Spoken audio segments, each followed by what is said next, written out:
Regra número 1. Você tem que conhecer a diferença entre um ativo e um passivo e comprar ativos. Se você deseja ser rico, isso é tudo o que você precisa conhecer. É a regra número 1, e é a única regra. Isto pode parecer absurdamente simples, porque não se tem ideia do quanto é profunda. A maioria das pessoas tem dificuldades financeiras porque não conhece a diferença entre um ativo e um passivo. As pessoas ricas adquirem ativos, os pobres e a classe média adquirem obrigações pensando que são ativos.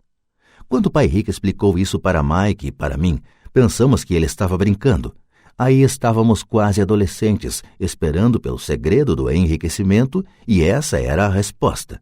Era tão simples que precisamos parar um longo tempo para pensar a respeito.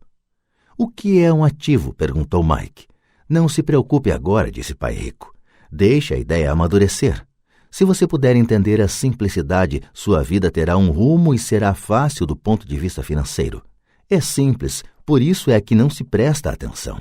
O Senhor quer dizer que tudo o que precisamos conhecer é o que é um ativo, comprá-lo e então ficaremos ricos? Perguntei. Pai rico balançou a cabeça afirmativamente. É simples assim. Se é tão simples, por que é que todos não ficam ricos? Perguntei. Pai rico sorriu. Porque as pessoas não sabem distinguir um ativo de um passivo. Lembro-me de ter perguntado como é que os adultos podem ser tão ignorantes? Se é tão simples, tão importante, por que todo mundo não procura descobrir a diferença? Pai rico levou apenas alguns minutos para explicar o que eram ativos e passivos. Já adulto, tive dificuldade em explicar isso a outros adultos. Por quê? Porque os adultos são mais espertos. Na maioria dos casos, a simplicidade da ideia escapa aos adultos porque eles foram educados de maneira diferente. Eles foram educados por outros profissionais instruídos, como banqueiros, contadores, agentes imobiliários, planejadores financeiros e assim por diante. A dificuldade está em levar os adultos a desaprender ou em torná-los outra vez crianças. Um adulto inteligente frequentemente se sente diminuído ao prestar atenção em definições simplistas. Pai rico acreditava no princípio SE, simplifique estúpido, de modo que ele simplificou as coisas para os dois garotos e deu-lhes uma sólida base financeira.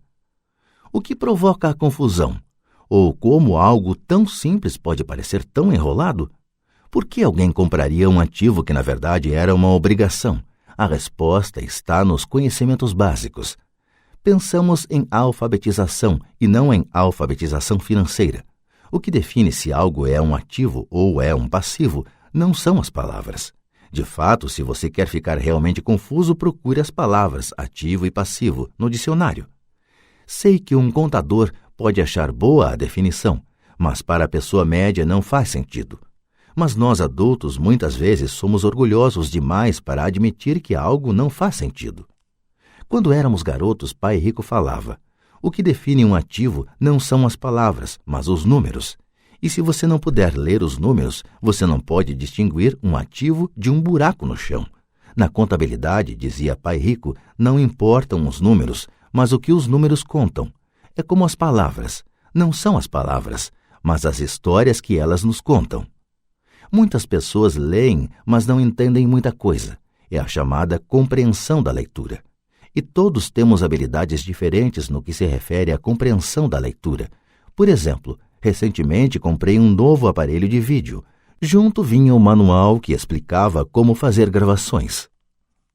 Tudo o que eu queria era gravar meu programa preferido numa sexta-feira à noite. Quase fiquei maluco tentando ler o manual. Nada no meu mundo é tão complexo quanto programar a gravação do vídeo. Eu li as palavras, mas não entendi nada. Eu tiro 10 no reconhecimento das palavras, mas tiro 0 na compreensão. E o mesmo acontece com a maioria das pessoas quando se trata de demonstrações financeiras. Se você quer ficar rico, você tem que ler e entender os números. Ouvi meu pai rico repetir isso 1000 vezes e também aprendi: os ricos adquirem ativos e os pobres e a classe média adquirem obrigações. Aqui está a maneira de distinguir ativos de passivos. A maioria dos contadores e profissionais das finanças não concorda com as definições, mas estas noções simples foram o início de uma base financeira sólida para 2 garotos. Para ensinar a pré-adolescentes, Pai Rico simplificou tudo durante anos, usando tantos exemplos quanto possível, o menor número de palavras possível e nenhum número. Para demonstrar o padrão de um fluxo de caixa de um ativo e de um passivo, você pode desenhar 2 retângulos divididos ao meio por uma linha.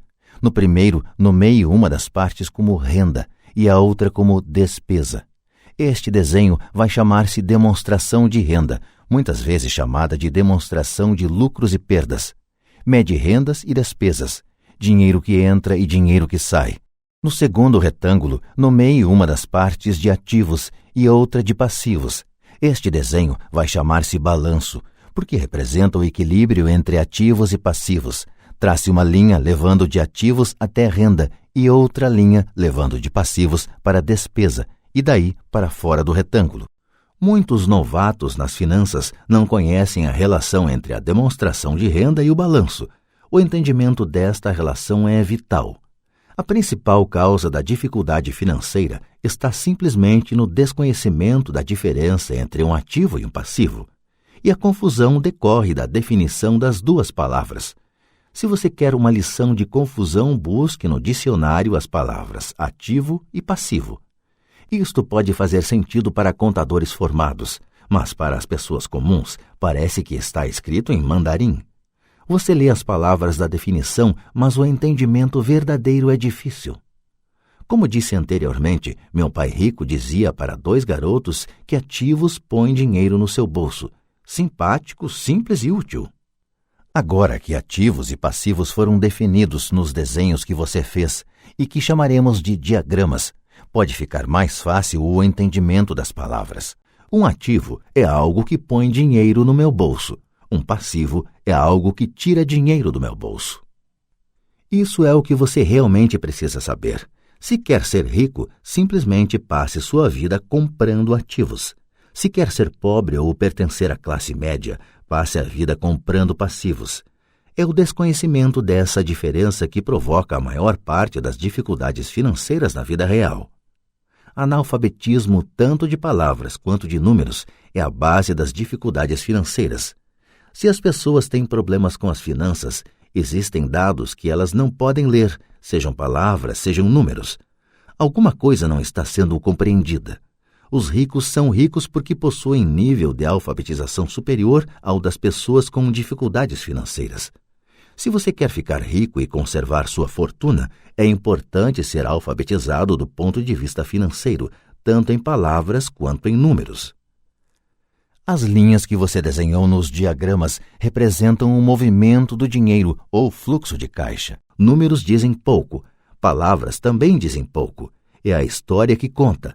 Nas demonstrações financeiras, a leitura dos números é a busca pelo enredo, pela história.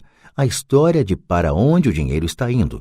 Em 80% das famílias, a história financeira é um percurso de trabalho árduo na tentativa de progredir. Não porque não ganhem dinheiro, mas porque passam suas vidas comprando passivos no lugar de ativos.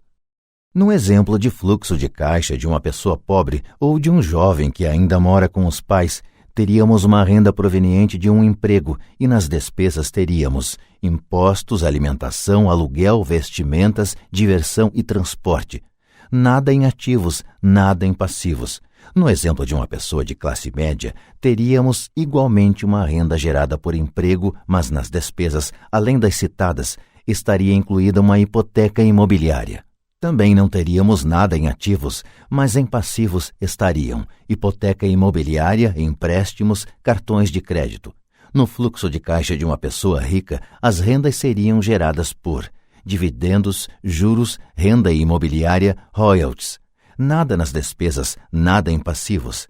Em ativos teríamos ações, títulos, promissórias, imóveis, propriedade intelectual. Todos esses exemplos estão obviamente bastante simplificados. Todos têm despesas de subsistência, necessidade de alimentação, moradia e vestimentas. Os diagramas mostram o fluxo de caixa na vida de pessoas pobres da classe média e ricas. É esse fluxo de caixa que conta a história. É a história de como a pessoa lida com o dinheiro e o que faz depois que tem o dinheiro em mãos.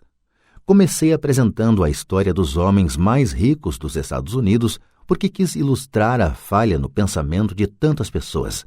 A falha é considerar que o dinheiro resolverá todos os problemas. É por isso que me arrepio quando ouço as pessoas perguntando como ficar ricas rapidamente, ou por onde começar. Muitas vezes ouço: estou endividado, por isso preciso ganhar mais dinheiro.